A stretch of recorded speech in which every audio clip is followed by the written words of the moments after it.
मग आता देवी म्हणून आपण कोणाला स्थापन करतोय तर तो कलश जो आहे जो जलाने भरलेला आहे त्याच्यावरती नारळ, मग त्याला भंडारा कुंकू लावलंय त्याला, आणि मग त्याचे या सुवासनी आहेत आशा मनशा तृष्णा भुले कल्पना वासना, नंतर ही सप्तरसाची हळकुंड आहेत.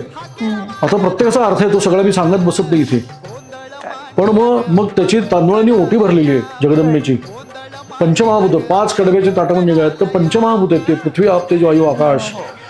तर ती एकत्र राहत नाहीत म्हणून त्याला ती दोरी बनली, ती मायेची दोरी.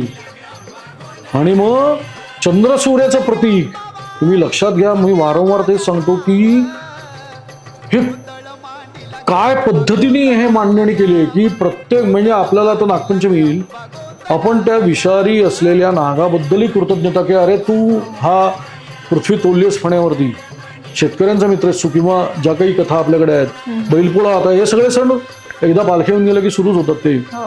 बैलाबद्दलही कृतज्ञता.